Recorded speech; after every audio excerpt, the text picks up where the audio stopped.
Hey everyone, and welcome to a new Klaus Schnell Extravaganza video. This is going to be a little twist on the usual videos I've been doing lately. I've decided that I'm going to show not mainly key issues, but I'm going to show some interesting books here. I've got covers which have got like homages to certain like comics and that.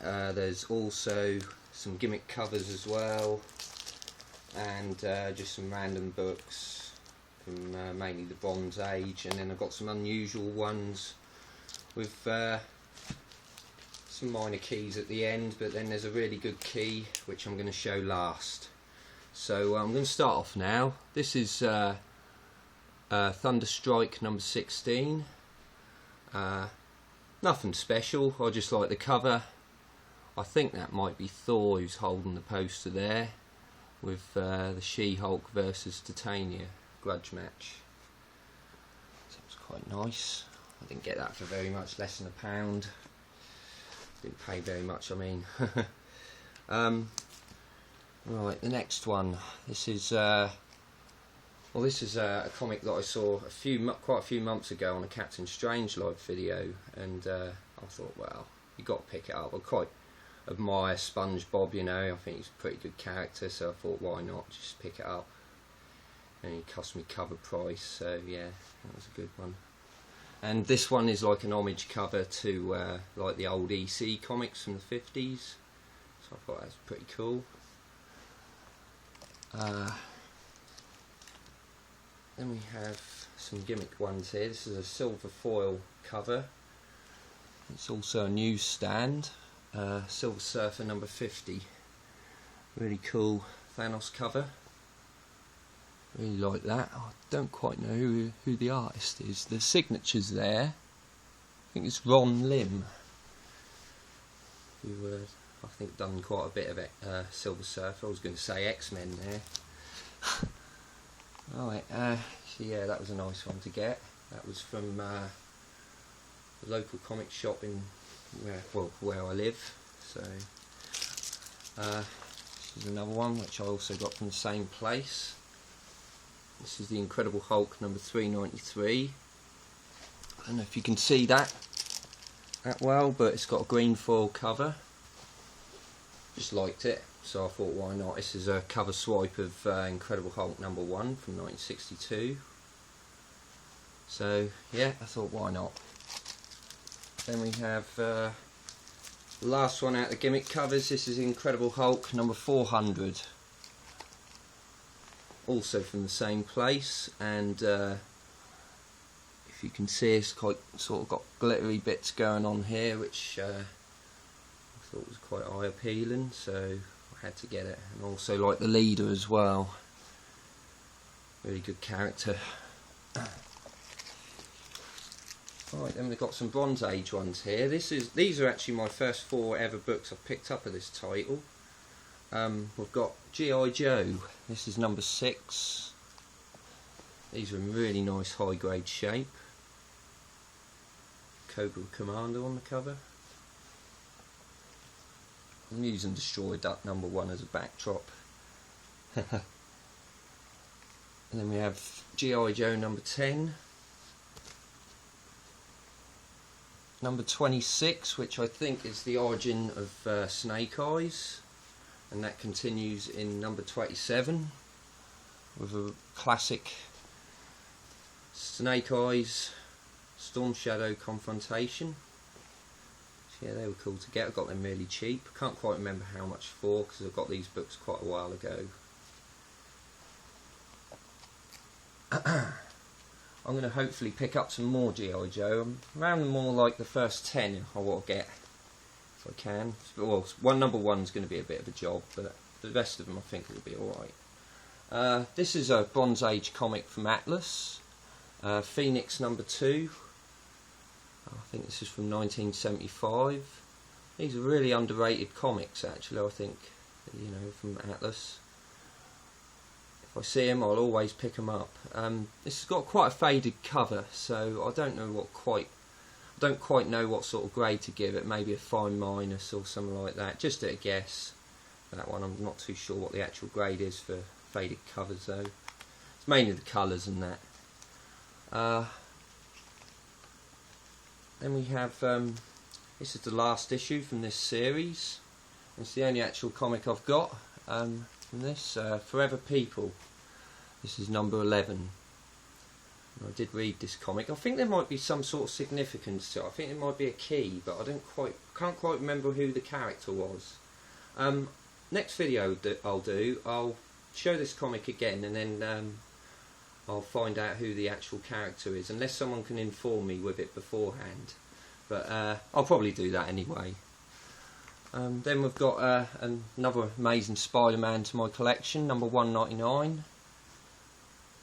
Yeah, nice one to get. I really like Mysterio, great character. I do have his first appearance. That's Amazing Spider-Man number 13. And there's my phone, someone's just messaged me. I think that might be my girlfriend Tasha. Right, these are the unusual books now. I've got a few of these to show. But yeah, nonetheless, very interesting. Starting with Miracle Man, number 1, 3D. This was a nice one to get. It's not in it's not in like high grade. You know, there's a few marks along here. There's a bit of paper lift there as well. But I'm still happy to have it. I didn't pay very much. I would have preferably liked to have had the non-3D variant of this comic, because that is so hot. You know, to buy a copy of that on eBay, you'd have to pay hundreds of pounds, hundreds of dollars as well. So yeah, if I ever come across that book, I'll jump at the chance of getting that. And also in the back of this, well, this is actually the back, this one's in the front, Miracle Man number 9. And what's so significant about this book is you actually see a lady giving birth in this book. This is actually written by Alan Moore and penciled by Rick Veitch, or Veitch, however you pronounce that. And yeah, you actually see a close-up of like a baby being born, and it's actually quite overwhelming to, you know, look at this book. Actually, I'm really glad that I picked it up. And if I can just show you that quickly, that says there, "Attention parents, this issue contains graphic scenes of childbirth." So yeah, I was very happy to pick this comic up. You know, I thought it goes along with my unusual books. So right, we'll carry on now. There's nothing really unusual about this next one, but it's actually a French comic called Strange. And this is from 1984, but it looks more like a Bronze Age comic. As you can see, this is the cover to Alpha Flight number 1. And this also reprints other stories, I think Iron Man and Daredevil as well. It's in low grade. I tend to think it's hard to find, really hard to find foreign comics in high grade or even mid grade. But yeah, I just thought I'd show you the side of it. It's actually square bound. It's a really thick book, as you can see. So that was interesting to pick up. I think I only paid about £1.50 for that. And we'll continue with this is actually I think a review book, a bit like Marvel Age, but this is from 1980. It's from an independent company, and it's called Comic Reader, and this is from April 1980, number 179. And on the cover, it's actually depicting, sorry about the glare by the way, yeah, the cover's actually depicting the death of Stan Lee for some reason. And it says here, Stan Lee, 1922 to 1980, he shall be missed. But then you've got a little bit of writing there. I'm not going to go close up into it, but it says April Fool's, so this is obviously a joke. But I thought it was quite quirky with myself, you know, so I just had to have this book. Yeah, interesting all the same though, it's worth a read.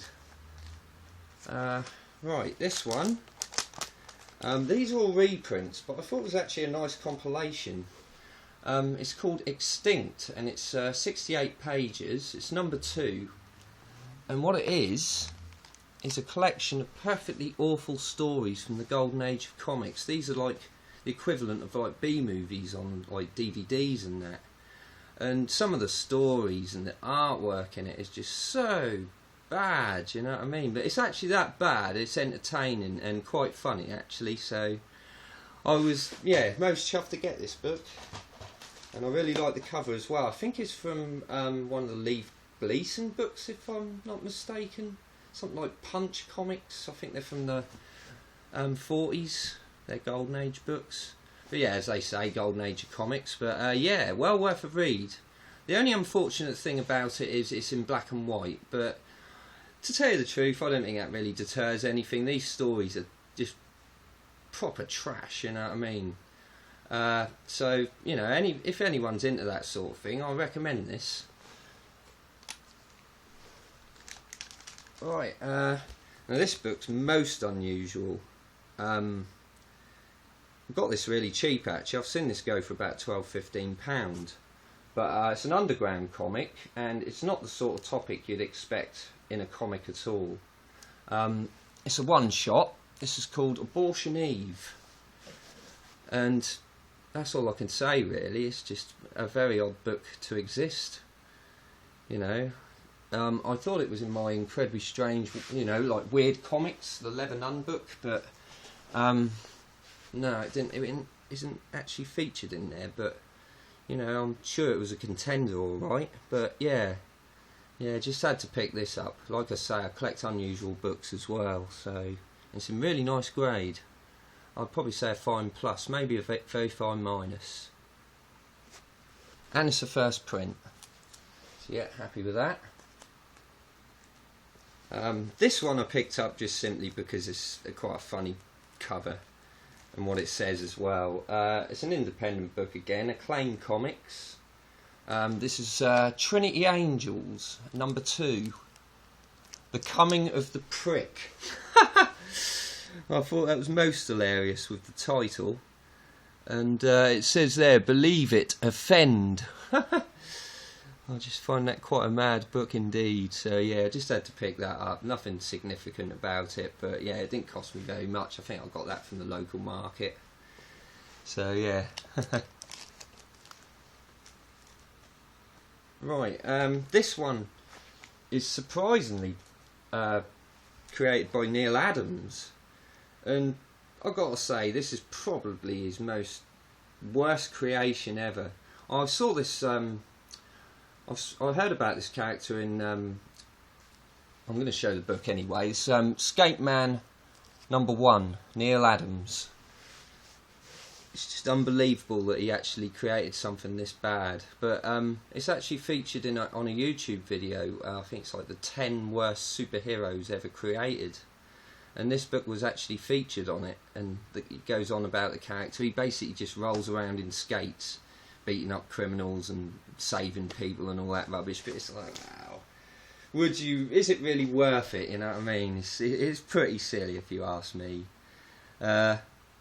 I'm going to read the book and probably go on about it a bit more in another video sometime. I just want to do that because I'm just sort of curious. I just want to read it and gather my knowledge about it and all that. But Neil Adams, God damn, I'm really surprised that he came up with a creation like this. Yeah, this is from Pacific Comics. So, yeah. Right, now we're going into sort of the more minor keys. This is just a very, very minor key. Not really a key anyway, but it's significant because it's Superman versus Captain Marvel. And the big craze with Captain Marvel and all that at the moment. Shazam, as they call him now. I thought I'd show this. It's actually a second copy, as I've got a very low grade one of it. I've got the issue before as well, which this one continues from. This is All-Star Squadron number 37. I don't know if this is quite a rare book in the States, but it's really certainly a rare book to get hold of in the UK. It's actually took me a while to pick this one up in a nice grade. I'd probably say fine plus for this. I really like the cover. It's like the Golden Age Superman taken on, I'd say, the Golden Age Shazam. And also you got Wonder Woman and Mary Marvel with Green Lantern and Captain Marvel Jr. And I think you got old Big Ben there as well. So this is probably set in England, this story. I don't think I've actually read this yet. I've looked through it. But yeah, nice. I really like that book. And then we have, this is a second print, a Canadian copy. I don't know if this is a first print of the gold variant. But I thought I'd pick it up anyway. It's in mint, well, it looks like a mint condition book. There's absolutely no defects with it at all. It's Spider-Man #1, gold variant. And like I say, a second print Canadian. Thought, yeah, I want this book. You know, I didn't have it at all. You know, instead of getting the regular edition, which I don't know, it's kind of dull really compared to the sort of other variant covers and that. You know, you got especially the platinum one, which would be very nice to have. But that one unfortunately goes for big bucks, so it's going to be a very hard one to pick up. But yeah, that's very nice. I like that book. That's twice I've said that at the end. Right, a couple more left here. This is a very interesting one indeed. Marvel Mystery Comics #1, which looks like a, you know, original 40s book, although it's not quite as in like a bigger format. You know, the old 40s comics were a lot bigger than the ones you get now. But it's still a thick book indeed, and I think this was from 1998 or 99. This is all reprints of old timely stories. I don't know if this is actually it isn't reprinted from #1. That's just Marvel Comics #1, I think. But yeah, very nice to have. I only paid, I think, £3 for this. Not complaining at all. And my final book, this one I've actually had for a while. I picked this up in an old junk shop about a year and a half ago, or a year ago. I think for about £1. This is a 60-cent newsstand variant. And I didn't know anything about it at the time, but obviously with the Guardians of the Galaxy movie and Rocket Raccoon and all the craze of that, which was going on about, I don't know, about 6 months ago, this book was actually mentioned, and it's actually the second comic appearance of Rocket Raccoon, although he only appears in one panel, but it's still the second comic appearance. I can't remember which is his actual first appearance. It's in one of the Marvel magazines. I think it's Marvel Preview. Might be mistaken though, but the first comic appearance is the issue before, number 271. This is 272. And yeah, the cover's actually really nice as well, with the Incredible Hulk, Wendigo and Sasquatch. So yeah, it was nice to know that this book is actually significant. It's a good key to have. Condition wise, I would say mid-grade, probably fine at best. Yeah, it's held together nicely, nice and supple. And yeah, didn't mind paying £1 for this at all. We're going to leave it there now. I will get another video done soon. I'm going to start and do more regular ones. I've noticed I've got a few more subscribers recently, so I thank them people very much for that. I've actually subscribed to some of the new people as well, and I've seen some of the videos and they're awesome. I think you've got Spider-Man. Is it Spider-Man Forever? I think that's the one. And Chad Kineswick or something with a Z on the end. Can't quite pronounce the name, but yeah, I've checked them two out. They're really good, worth checking out if you don't know of them YouTubers. Check the channels out. Anyway, without further ado, I'm going to sign off now. So take care of yourselves and see you later. Cheers.